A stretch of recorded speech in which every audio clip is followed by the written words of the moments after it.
오늘 이렇게 놔주셔서 너무 고맙습니다.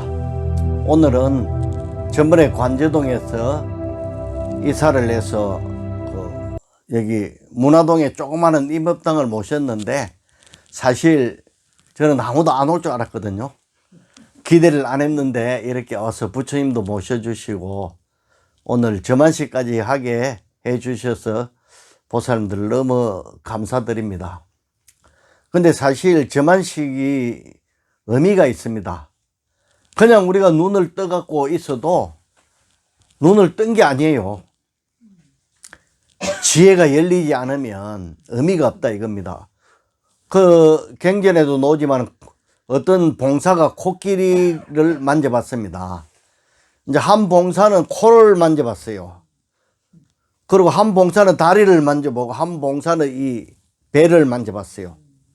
근데 그 세 사람을 모아놓고 코끼리가 어떻게 생겼냐 하니까 한 사람은 굵은 호수처럼 생겼다는 거야. 코만 만져본 사람이죠. 그 사람은 틀림없이 호수예요.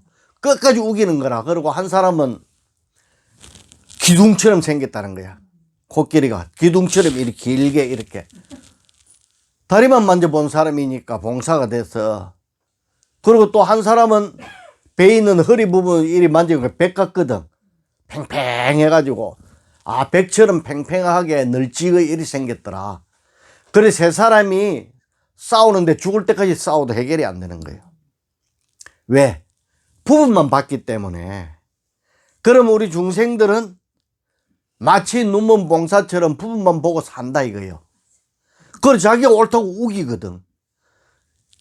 부부싸움은 뭐 평생 해도 끝이 안 나는 경우가 아마 많이 있죠. 왜? 자기 생각만 옳다고 우기거든. 자기 본 것만.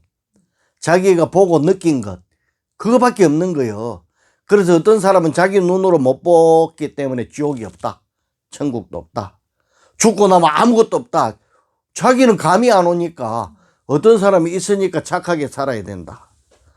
근데 부처님은 그걸 다 아시는 거예요. 오늘처럼 천안이 열렸기 때문에 이 우주 끝까지 다 볼 수 있어. 그리고 미세한 우리 원자, 분자, 미립자까지 다 볼 수 있는 거예요. 그리고 천안이 열렸기 때문에 사람 마음까지 다 읽고 이 백을 통과해서 볼 수 있는 거예요. 산이 가려도 산 넘어 있는 것까지 천안이 열려서 다 본다. 그리고 중생들이 생각까지 다 봐버리는 거라. 그 해안이 열려가지고 진리를 다 통찰해가 보는 거예요. 법안이 열려갖고 진리와 이 세계 두 개 합쳐서 진리와 세계가 둘이 아닌 이치까지 다 봐버리는 거예요. 이 네 가지를 완벽하게 다 열려버린 것이 부처님의 눈이다. 불안이다. 그래서 오늘 불안, 이 점안식을 통해서 상징적으로 이 부터로 우리가 그냥 가르쳤지만은 이 불안까지 다 열리고 일체 중생을 자비하는 가슴에 있는 눈, 자비의 눈까지 다 열렸다 이거예요. 그래서 이제 진짜 부처님으로서 이 중생 구제를 할 수 있는 계기를 마련해 준 것이 오늘 점안이다. 눈에 점을 찍는다 그런 건 눈을 열어준다는 거거든. 그래서 이 점안을 하지 않으면 비록 부처님이 있더라도 부처님으로서 작용을 못한다. 그러면 우리는 이렇게 점안을 냈으니까 믿고 부처님이, 그러니까 우리가 보는 것은 코끼리를 보면 일부분만 본다 이거요. 호수로 본다든지 기둥으로 본다든지 백으로 보는데 부처님은 코끼리 전체를 다 봐버리는 거라.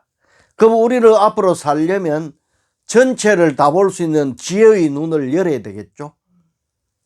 그러면 연부를 할 때 간센보살 부르고 가만히 그 소리를 들으면 간센보살 연부를 하고 있는 나가 보입니다. 소리를 들으면 망상이 일어나지 않거든요. 그리고 나중에 궁극적으로 망상이 일어나지 않는데 가서 연부를 하고 있는 나는 누구인가가 보이는 거예요. 그것이 내 본체인데, 그러면 그 본체를 보면은 그게 바로 파냐지혜다. 지혜가 열려버린다. 반야지혜 그 오한 있잖아요. 아까 그 모든 세계, 물질적인 세계를 다 통찰하고 생각까지, 사람들의 생각까지도 읽어버리고, 그리고 진리, 이 세상의 있는 그대로의 모습이 진리입니다. 있는 그대로의 모습까지 다 봐버리고, 그러면 걸리는 게 어디 있어요? 다 아는데 뭐가 걸려? 죽고 나서 극락 가는 줄 진짜 알면은 걱정이 됩니까? 안 되죠. 다 아는 거예요. 미래, 과거, 미래까지 다 봐버리는 거예요. 그런 눈이 우리에게 원래 갖춰져 있다 이거예요. 그걸 저만 눈을 뜨게 해주는 날이 오늘이라. 그러면 부처님만 떠야 됩니까? 우리도 같이 떠야 됩니까? 같이 떠야 되겠죠? 같이 뜨기 위해서 오늘 기도를 한 거예요. 기도를 해가지고 내 마음이 청정해지고 번뇌가 사라지면 지금 내가 염불하고 있는 이놈이 누구인가가 보이는 거라. 그 누구인가가 염불하고 있고 소리를 듣고 있는 이놈이 바로 반야지혜를 갖추고 있다. 그대로 지혜입니다. 우리는요, 사람마다 세상을 다르게 봐요. 왜? 지혜가 없고 자기 생각에 의지하기 때문에. 어떤 사람은 정치하는 사람들이 뚜렷이 나타나지. 자기가 그 예를 들어서 뭐 여당을 지지하고 여당이 좋다고 생각하는 사람은 그 사람들이 도둑질을 해도 좋다는 거예요. 찍어주는 거예요. 또 야당이 좋다는 사람은 야당 도둑질을 해도 찍어주는 거예요. 파악이 안 돼. 자기가 한번 좋다고 믿으면 그 당, 그 인물이 무조건 좋은 거예요. 도둑놈이라도 좋은 거예요. 도둑질 안 했다고 우기고. 그게 뭐냐? 한쪽으로 집착해서 나타나는 중생의 어리석은, 아까 코끼리 코만 만지는 봉사는 코가 호수처럼 생겼다. 굵은 호수처럼 생겼다. 죽을 때까지 호수처럼 생겼다. 코끼리 전체를 못 봤으니까 이렇게 우리도 부분적으로만 보고 자기가 옳다고 무조건 우기는 것이 바로 중생이다. 여기서 벗어나야 되겠죠. 벗어나지 않으면 맨날 엉뚱한 걸 보고 시비와 분별이 끝나지 않는다.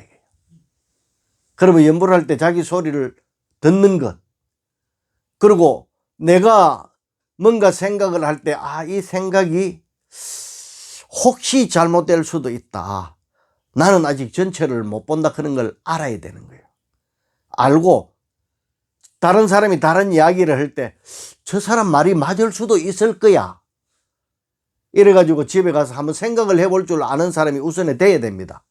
그리 되고 염불을 하는 사람은 염불 소리를 듣고 염불하는 이놈이 누군가를 알아차려야 되고, 호흡을 가하는 사람은 호흡을 쫙 가하고 있으면 망상이 없어요. 들어오는 숨, 나가는 숨을 가하고 있으면 없는데, 호흡을 하고 관하고 있는 이 자가 누군가를 안주 알게 되는 거예요. 그게 반문 공부라 그래요. 돌이켜 본다 이거예요. 내가 누군지를 돌이켜 보는 거예요. 그럼 왜 가하느냐? 가하면은 마음이 그쪽으로 바르게 집중이 되기 때문에 다른 망상이 떨어져 나가버려. 떨어져 나가면 마음이 고요해지잖아요. 그럴 때 보고 있는 이놈이 누군가를 보게 되는 거예요. 내 자신을 돌이켜 본다. 이가 반문 공부라고 그랬죠.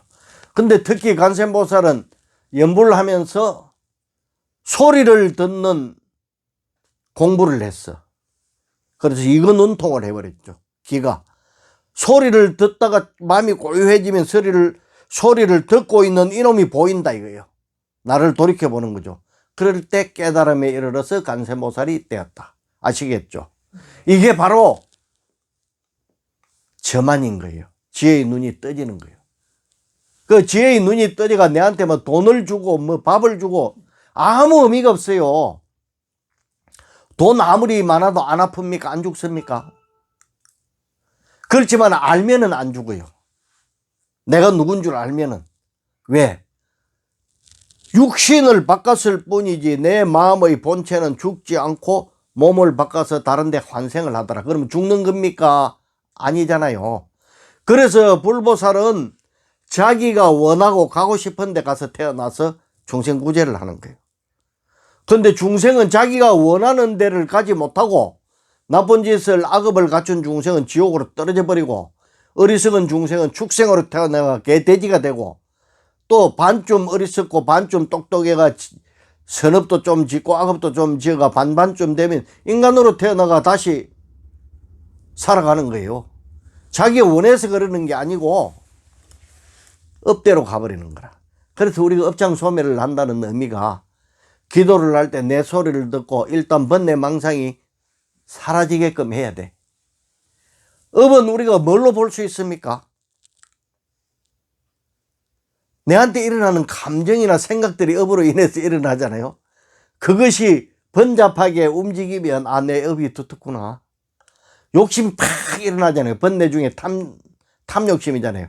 그럴 때 아, 내가 그쪽으로 업을 가지고 있구나. 돈을 보면 정신이 희태가 욕심 나고 아무 생각이 없고 돈만 차지하고 싶은 욕심이 생긴다 이러면 돈에 대한 집착이 엄청 강하겠죠. 또 뭐 잘생긴 사람을 보면 그게 또 집착을 해갖고 콩깍기가 눈에 끼가 무조건 좋아 보이는 게 판단력이 없어. 무조건 좋은 거예요. 그래서 결혼을 7번 넣은 사람이 자기 배우자를 7번을 바꿨는데 다 비슷한 사람이라. 자기 업이 그러니까 그런 사람이 좋아 보인다. 그런데 나중에 실망을 하고 내가 왜 저런 인간을 만났을까 한데 또 헤어지고 더 좋은 사람 만나려고 했는데 구했는데 몇 년 살다 보니까 또 그런 사람이에요. 그러면 그 사람의 업장은 뭐냐면 그런 스타일을 좋아하는 거라. 그렇죠? 이런 스타일 좋아하는 사람, 저런 스타일 좋아하는 사람이 있죠? 그 다 한쪽만 보는 거예요. 그래서 우리는 한쪽만 보는, 내가 한쪽만 보고 있다는 걸 인식을 하고 앞으로 그렇게 안 해야 되겠다. 전체적으로 봐야 되겠다. 저 사람이 내하고 다른 의견을 내거나 다른 말을 하면 아, 그럴 수도 있다. 저 사람이 맞을 수도 있다. 내가 틀렸을 수도 있다. 그리고 한번 돌아보고. 그래서 나하고 다른 생각을 하고 다른 말을 한다고 해가지고 강하게 거부하거나 욕하지 말고 알았어, 나 한번 생각해 볼게 하고 시간을 두고 자신의 생각을 한번 관찰해 보는 것도 초창기에는 중요하죠. 이제 그 다음에는 선정으로 들어가야 되겠죠. 간센보살 연불을 한다든지 할 때 그 소리를 듣고 마음이 고요해지면 소리를 듣는 것만 하면 돼. 소리를 딱 들으면 망상이 끊어져. 근데 망상이 들었을 때는 소리를 놓쳤어. 근성으로 그냥 간센보살을 부르고 있다. 이게. 소리를 자기가 딱 들어야 돼. 마음속으로 할 때는 마음의 귀로 듣고 목소리를 낼 때는 자기 귀로 들으면 돼. 그래가지고 하다 보면 마음이 고요해지면 소리를 듣고 있는 이놈이 누구인가? 바로 개안, 지혜의 눈이 열리는 날입니다. 나를 보면 이 내 마음 자체가 나라고 하는데 이걸 보면 우주 전체의 실상을 다 알 수 있다. 왜? 일체 유심조잖아요. 마음이 모든 것을 지어냈잖아요.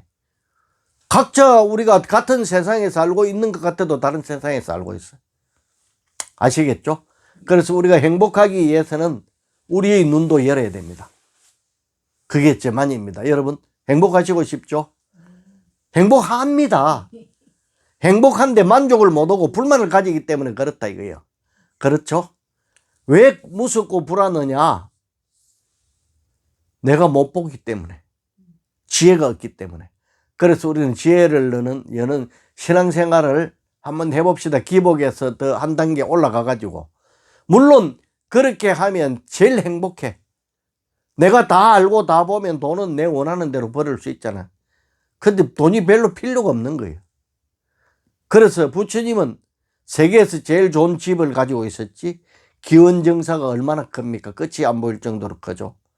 그 다음에 기원정사 말고 또 뭐가 녹야원, 농림정사 엄청나게 큰 집을 가지고 그 왕들이 황금으로 된 가사와 다이아몬드가 박힌 바루를 선물을 해도 자기 거라고 생각해 본 적이 하나도 없어요. 그렇지만 세계에서 제일 부자예요.